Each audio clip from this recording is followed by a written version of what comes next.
Macam-macam jalur pendidikan. Yang pertama ada pendidikan formal. Pendidikan formal merupakan pendidikan yang diselenggarakan di sekolah-sekolah pada umumnya. Jalur ini mempunyai jenjang pendidikan jelas, mulai dari pendidikan tingkat sekolah dasar, pendidikan tingkat sekolah menengah, dan sampai pendidikan tingkat sekolah tinggi. Nah, selanjutnya ada pendidikan non-formal. Ini memiliki tujuan yang terorganisir dan diselenggarakan bagi masyarakat yang memerlukan layanan pendidikan, berfungsi sebagai pengganti, penambah, dan pelengkap dari pendidikan formal. Dalam rangka mendukung pendidikan meliputi pendidikan kecakapan hidup, pendidikan anak usia dini, kepemudaan, kepemberdayaan perempuan, pendidikan keterampilan dan pelatihan kerja. Yang selanjutnya dan yang terakhir ada pendidikan informal, merupakan jalur pendidikan keluarga dan lingkungan berbentuk kegiatan belajar secara mandiri yang dilakukan secara sadar dan bertanggung jawab. Jalur ini lebih umum, berjalan dengan sendirinya, terutama dalam lingkungan keluarga, serta media massa dan lain sebagainya. Berikutnya adalah jenis pendidikan di Indonesia. Menurut pasal 1 ayat 9 Undang-Undang Republik Indonesia Nomor 20 Tahun 2003 tentang Sistem Pendidikan Nasional, pengertian jenis pendidikan adalah kelompok yang didasarkan pada kekhususan tujuan pendidikan suatu satuan pendidikan. Di dalam undang-undang ini juga terdapat cakupan dari jenis pendidikan dan juga beberapa penjelasannya.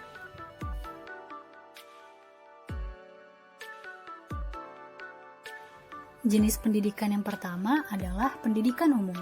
Pendidikan umum merupakan pendidikan dasar dan menengah yang mengutamakan perluasan pengetahuan yang diperlukan oleh peserta didik untuk melanjutkan pendidikan ke jenjang yang lebih tinggi. Bentuk satuan pendidikannya adalah sekolah dasar atau SD, sekolah menengah pertama atau SMP, dan sekolah menengah atas atau SMA. Yang kedua, pendidikan kejuruan. Pendidikan kejuruan merupakan pendidikan menengah yang mempersiapkan peserta didik terutama untuk bekerja dalam bidang tertentu. Bentuk satuan pendidikannya adalah sekolah menengah kejuruan atau SMK yang merupakan pendidikan formal yang menyelenggarakan pendidikan kejuruan pada jenjang pendidikan menengah setara dengan SMA atau madrasah aliyah. Ketiga, pendidikan akademik. Pendidikan akademik merupakan pendidikan tinggi program sarjana dan pasca sarjana yang diarahkan terutama pada penguasaan disiplin ilmu pengetahuan tertentu yang mencakup program pendidikan sarjana, magister, dan doktor.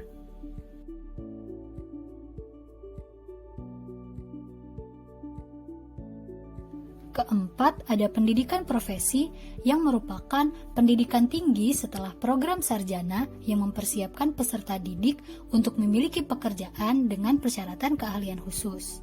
Nantinya lulusan pendidikan profesi akan mendapatkan gelar profesi. Contoh bentuk satuan pendidikannya adalah pendidikan kedinasan. Kelima, pendidikan vokasi.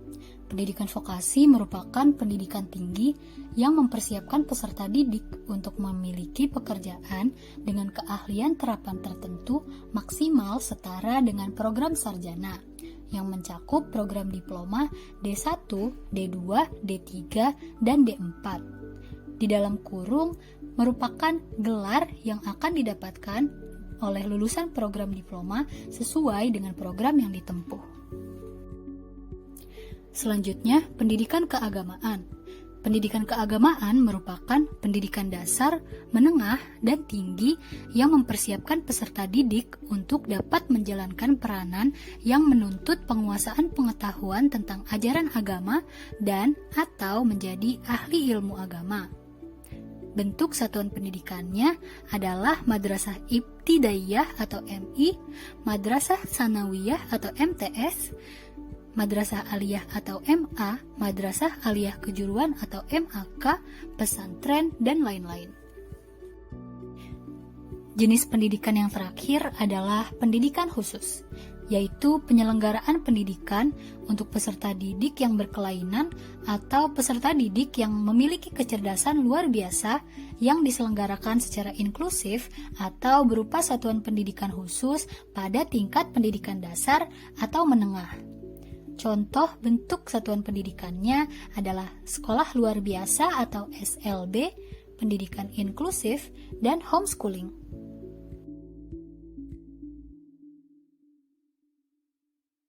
Selanjutnya ada jenjang pendidikan. Menurut Undang-Undang Nomor 20 Tahun 2003, Bab 1 Pasal 1 Ayat 8 berbunyi, jenjang pendidikan adalah tenaga kependidikan yang ditetapkan berdasarkan tingkat perkembangan peserta didik, tujuan yang akan dicapai, dan kemampuan yang dikembangkan.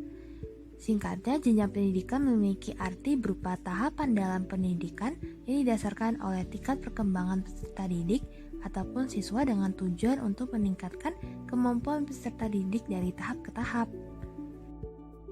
Jenjang pendidikan dibagi menjadi 3, yaitu yang pertama pendidikan dasar. Pendidikan dasar merupakan jenjang yang mendasari untuk melanjutkan ke jenjang pendidikan menengah. Biasanya berbentuk sekolah dasar, sekolah menengah pertama, dan bentuk sederajat lainnya. Dalam jenjang ini, peserta didik akan diajarkan dasar kecerdasan, pengetahuan, kepribadian, akhlak mulia, serta keterampilan untuk bisa melanjutkan dan mengikuti pendidikan lebih lanjut. Yang kedua, pendidikan menengah. Pendidikan menengah merupakan pendidikan lanjutan dari pendidikan dasar.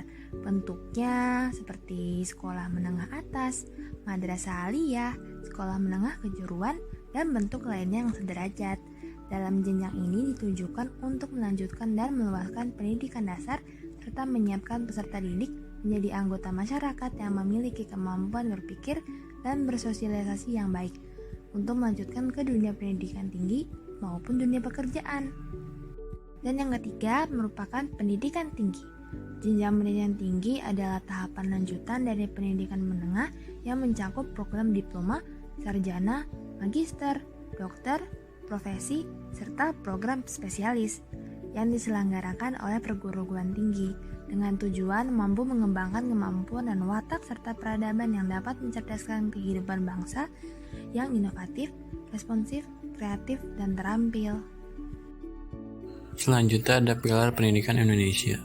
Pilar pendidikan merupakan dasar untuk mencari pengetahuan dan pemahaman bagi individu secara fisik maupun mental. Langkah ini akan membuat peserta didik lebih maksimal dalam menyerap semua materi yang diberikan oleh pendidik guru. Macam-macam pilar pendidikan. 1. Belajar untuk mencari tahu, learning to know. Semakin hari kian canggih pula perkembangan teknologi ini menuntut peserta didik untuk mengikuti perkembangan zaman. Mereka harus mencari tahu apa saja penemuan terbaru yang bisa dimanfaatkan. Pihak sekolah mengeluarkan peraturan-peraturan sehingga pola pikir anak akan lebih berkembang secara alami dan maksimal. Kedua, belajar untuk mengerjakan atau learning to do.